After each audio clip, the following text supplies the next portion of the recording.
Welcome to Chamber of Classics, where enduring stories reveal their beauty one quiet moment at a time. This tale by Oscar Wilde is a haunting and tender fable about compassion, sacrifice, and the cost of love in a suffering world. As twilight falls over the city, a golden statue and a small swallow invite us to look more closely at what it truly means to be rich and to be happy.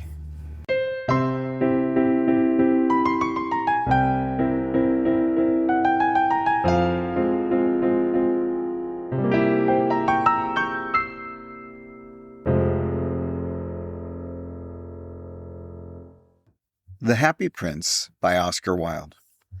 High above the city, on a tall column, stood the statue of the Happy Prince.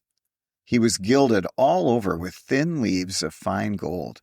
For eyes he had two bright sapphires, and a large red ruby glowed on his sword hilt. He was very much admired indeed. "He is as beautiful as a weathercock," remarked one of the town councillors, who wished to gain a reputation for having artistic tastes. "Only not quite so useful," he added, fearing lest people should think him unpractical, which he really was not. "Why can't you be like the Happy Prince?" asked a sensible mother of her little boy who was crying for the moon. "The Happy Prince never dreams of crying for anything." "I am glad there is someone in the world who is quite happy," muttered a disappointed man as he gazed at the wonderful statue.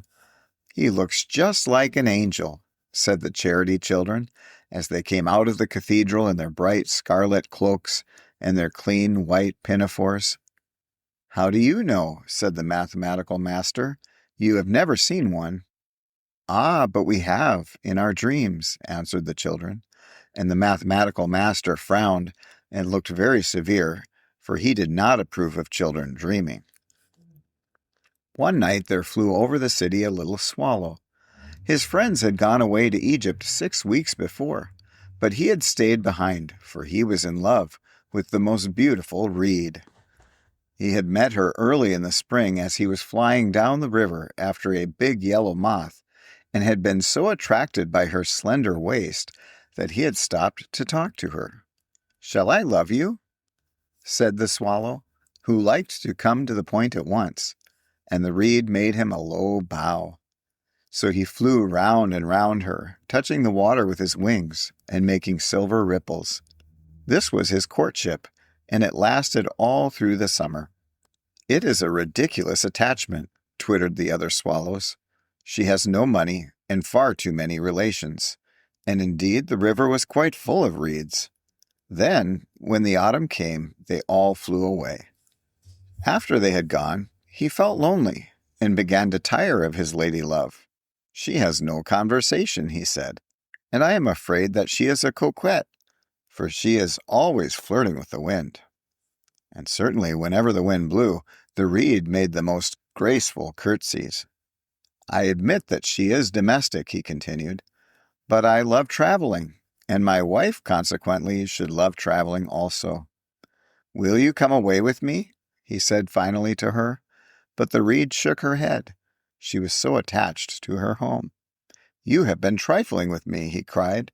"I am off to the pyramids. Goodbye." And he flew away. All day long he flew, and at night time he arrived at the city. "Where shall I put up?" he said. "I hope the town has made preparations." Then he saw the statue on the tall column. "I will put up there," he cried. "It is a fine position, with plenty of fresh air." So he alighted just between the feet of the Happy Prince. "I have a golden bedroom," he said softly to himself as he looked round, and he prepared to go to sleep. But just as he was putting his head under his wing, a large drop of water fell on him. "What a curious thing!" he cried. "There is not a single cloud in the sky, and the stars are quite clear and bright, and yet it is raining. The climate in the north of Europe is really dreadful. The reed used to like the rain, but that was merely her selfishness." Then another drop fell. "What is the use of a statue if it cannot keep the rain off?" he said. "I must look for a good chimney pot," and he determined to fly away. But before he had opened his wings, a third drop fell, and he looked up, and what did he see? The eyes of the happy prince were filled with tears, and tears were running down his golden cheeks. His face was so beautiful in the moonlight that the little swallow was filled with pity. "Who are you?" he said. "I am the happy prince." "Why are you weeping then?" asked the swallow. "You have quite drenched me." "When I was alive and had a human heart," answered the statue, "I did not know what tears were, for I lived in the palace of Sans Souci, where sorrow is not allowed to enter. In the daytime I played with my companions in the garden, and in the evening I led the dance in the great hall. Round the garden ran a very lofty wall, but I never cared to ask what lay beyond it, and everything about me was so beautiful. My courtiers called me the happy prince, and happy indeed I was, if pleasure be happiness. So I lived, and so I died. And now that I am dead, they have set me up here so high that I can see all the ugliness and all the misery of my city. And though my heart is made of lead, yet I cannot choose but weep." "What? Is he not solid gold?" said the swallow to himself. He was too polite to make any personal remarks out loud. "Far away," continued the statue in a low musical voice, "far away in a little street, there is a poor house. One of the windows is open, and through it I see a woman seated at a table. Her face is thin and worn, and she has coarse red hands, all pricked by the needle, for she is a seamstress. She is embroidering passion flowers on a satin gown for the loveliest of the Queen's maids of honor to wear at the next court ball. In a bed in the corner of the room, her little boy is lying ill. He has a fever, and he is asking for oranges. His mother has nothing to give him but river water, so he is crying. 'Swallow, swallow, little swallow, will you not bring her the ruby out of my sword hilt? My feet are fastened to this pedestal, and I cannot move.' 'I am waited for in Egypt,' said the swallow. 'My friends are flying up and down the Nile and talking to the large lotus flowers. Soon they will go to sleep in the tomb of the great king. The king is there himself in his painted coffin.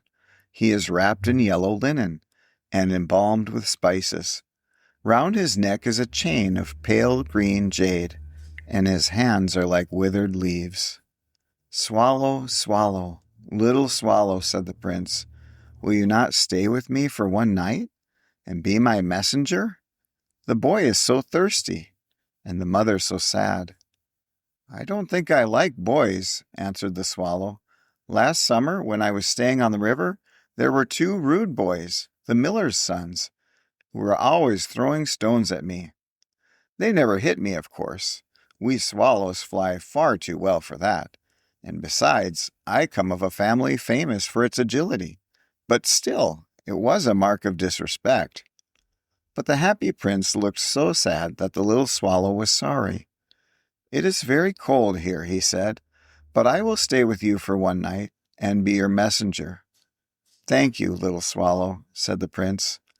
So the swallow picked out the great ruby from the prince's sword and flew away with it in his beak over the roofs of the town. He passed by the cathedral tower, where the white marble angels were sculptured. He passed by the palace and heard the sound of dancing. A beautiful girl came out on the balcony with her lover. 'How wonderful the stars are,' he said to her, 'and how wonderful is the power of love.' 'I hope my dress will be ready in time for the state ball,' she answered. 'I have ordered passion flowers to be embroidered on it, but the seamstresses are so lazy.' He passed over the river and saw the lanterns hanging to the masts of the ships. He passed over the ghetto and saw the merchants bargaining with one another and weighing out money in copper scales.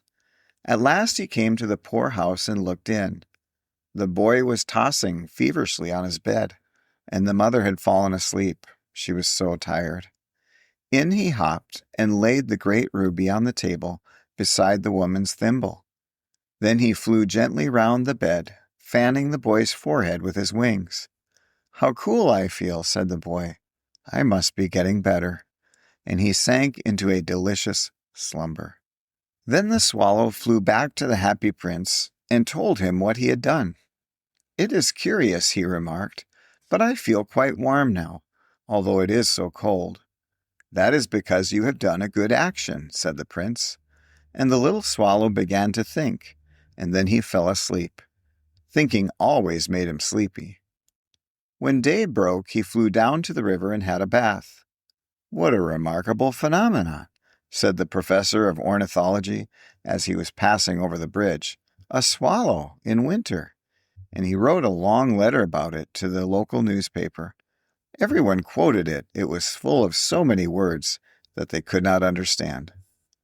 "Tonight I go to Egypt," said the swallow, and he was in high spirits at the prospect. He visited all the public monuments and sat a long time on top of the church steeple. Wherever he went, the sparrows chirruped and said to each other, "What a distinguished stranger." So he enjoyed himself very much. When the moon rose, he flew back to the happy prince. "Have you any commissions for Egypt?" he cried. "I am just starting." "Swallow, swallow, little swallow," said the prince, "will you not stay with me one night longer?" "I am waited for in Egypt," answered the swallow. "Tomorrow my friends will fly up to the second cataract. The river horse couches there among the bulrushes, and on a great granite throne sits the god Memnon. All night long he watches the stars, and when the morning star shines, he utters one cry of joy, and then he is silent. At noon the yellow lions come down to the water's edge to drink. They have eyes like green barrels, and the roar is louder than the roar of the cataract." "Swallow, swallow, little swallow," said the prince. "Far away across the city I see a young man in a garret. He is leaning over a desk covered with papers, and in a tumbler by his side there is a bunch of withered violets. His hair is brown and crisp, and his lips are red as a pomegranate, and he has large and dreamy eyes. He is trying to finish a play for the director of the theater, but he is too cold to write any more. There is no fire in the grate, and hunger has made him faint." "I will wait with you one night longer," said the swallow, who really had a good heart. "Shall I take him another ruby?" "Alas, I have no ruby now," said the prince. "My eyes are all that I have left. They are made of rare sapphires, which were brought out of India 1,000 years ago. Pluck out one of them and take it to him. He will sell it to the jeweler and buy food and firewood and finish his play." "Dear prince," said the swallow, "I cannot do that." And he began to weep. "Swallow, swallow, little swallow," said the prince, "do as I command you." So the swallow plucked out the prince's eye and flew away to the student's garret. It was easy enough to get in, as there was a hole in the roof. Through this he darted and came into the room. The young man had his head buried in his hands, so he did not hear the flutter of the bird's wings. And when he looked up, he found the beautiful sapphire lying on the withered violets. "I am beginning to be appreciated," he cried. "This is from some great admirer. Now I can finish my play." And he looked quite happy. The next day the swallow flew down to the harbor. He sat on the mast of a large vessel and watched the sailors hauling big chests out of the hold with ropes. "Heave ahoy!" they shouted as each chest came up. "I am going to Egypt," cried the swallow. But nobody minded, and when the moon rose he flew back to the happy prince. "I am come to bid you goodbye," he cried. "Swallow, swallow, little swallow," said the prince, "will you not stay with me one night longer?" "It is winter," answered the swallow, "and the chill snow will soon be here. In Egypt the sun is warm on the green palm trees, and the crocodiles lie in the mud and look lazily about them. My companions are building a nest in the temple of Baalbek, and the pink and white doves are watching them and cooing to each other. Dear prince, I must leave you, but I will never forget you, and next spring I will bring you back 2 beautiful jewels in place of those you have given away. The ruby shall be redder than a red rose, and the sapphire shall be as blue as the great sea." "In the square below," said the happy prince, "there stands a little match girl.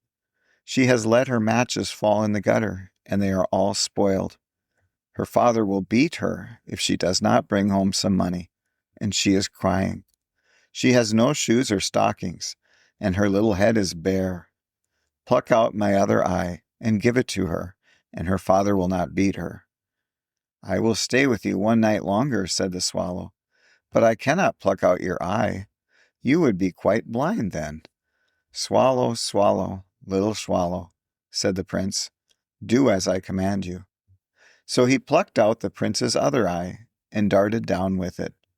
He swooped past the match girl and slipped the jewel into the palm of her hand. "What a lovely bit of glass!" cried the little girl, and she ran home, laughing. Then the swallow came back to the prince.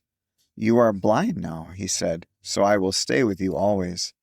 "No, little swallow," said the poor prince, "you must go away to Egypt." "I will stay with you always," said the swallow, and he slept at the prince's feet. All the next day he sat on the prince's shoulder and told him stories of what he had seen in strange lands. He told him of the red ibises, who stand in long rows on the banks of the Nile and catch goldfish in their beaks; of the Sphinx, who is as old as the world itself and lives in the desert and knows everything; of the merchants who walk slowly by the side of their camels and carry amber beads in their hands; of the king of the mountains of the moon, who is as black as ebony and worships a large crystal; of the great green snake that sleeps in a palm tree and has 20 priests to feed it with honey cakes; and of the pygmies, who sail over a big lake on large flat leaves and are always at war with the butterflies. "Dear little swallow," said the prince, "you tell me of marvelous things, but more marvelous than anything is the suffering of men and of women. There is no mystery so great as misery. Fly over my city, little swallow, and tell me what you see there." So the swallow flew over the great city and saw the rich making merry in their beautiful houses, while the beggars were sitting at the gates. He flew into dark lanes and saw the white faces of starving children looking out listlessly at the black streets. Under the archway of a bridge, 2 little boys were lying in one another's arms to try and keep themselves warm. "How hungry we are," they said. "You must not lie here," shouted the watchman, and they wandered out into the rain. Then he flew back and told the prince what he had seen. "I am covered with fine gold," said the prince. "You must take it off leaf by leaf and give it to my poor. The living always think that gold can make them happy." Leaf after leaf of the fine gold the swallow picked off, till the happy prince looked quite dull and gray. Leaf after leaf of the fine gold he brought to the poor, and the children's faces grew rosier, and they laughed and played games in the street. "We have bread now," they cried. Then the snow came, and after the snow came the frost. The streets looked as if they were made of silver. They were so bright and glistening. Long icicles like crystal daggers hung down from the eaves of the houses. Everybody went about in furs, and the little boys wore scarlet caps and skated on the ice. The poor little swallow grew colder and colder, but he would not leave the prince. He loved him too well. He picked up crumbs outside the baker's door when the baker was not looking and tried to keep himself warm by flapping his wings. But at last he knew that he was going to die. He had just strength to fly up to the prince's shoulder once more. "Goodbye, dear prince," he murmured. "Will you let me kiss your hand?" "I am glad that you are going to Egypt at last, little swallow," said the prince. "You have stayed too long here, but you must kiss me on the lips, for I love you." "It is not to Egypt that I am going," said the swallow. "I am going to the house of death. Death is the brother of sleep, is he not?" And he kissed the happy prince on the lips and fell down dead at his feet. At that moment, a curious crack sounded inside the statue, as if something had broken. The fact is that the leaden heart had snapped right in two. It certainly was a dreadfully hard frost. Early the next morning, the mayor was walking in the square below in company with the town councilors. As they passed the column, he looked up at the statue. "Dear me, how shabby the Happy Prince looks," he cried. "How shabby indeed," cried the town councilors, who always agreed with the mayor, and they went up to look at it. "The ruby has fallen out of his sword. His eyes are gone, and he is golden no longer," said the mayor. "In fact, he is little better than a beggar." "Little better than a beggar," said the town councilors. "And here is actually a dead bird at his feet," continued the mayor. "We must really issue a proclamation that birds are not to be allowed to die here." And the town clerk made a note of the suggestion. So they pulled down the statue of the Happy Prince. "As he is no longer beautiful, he is no longer useful," said the art professor at the university. Then they melted the statue in a furnace, and the mayor held a meeting of the corporation to decide what was to be done with the metal. "We must have another statue, of course," he said, "and it shall be a statue of myself." "Of myself," said each of the town councilors, and they quarreled. When I last heard of them, they were quarreling still. "What a strange thing," said the overseer of the workmen at the foundry. "This broken lead heart will not melt in the furnace. We must throw it away." So they threw it on a dust heap where the dead swallow was also lying. "Bring me the two most precious things in the city," said God to one of his angels. And the angel brought him the leaden heart and the dead bird. "You have rightly chosen," said God, "for in my garden of paradise this little bird shall sing forevermore, and in my city of gold the Happy Prince shall praise me." The end. You've been listening to The Happy Prince by Oscar Wilde, a story that asks us to see suffering we might otherwise overlook and to consider how love is most often proved through self-giving. If this story moved you, follow Chamber of Classics for more timeless tales filled with beauty, wisdom, and quiet truth. And if you don't mind, leave us a rating, review, or a thumbs up on whatever platform you've been listening on. We very much appreciate it. Until next time, may your eyes be open, your heart generous, and your spirit awake to wonder.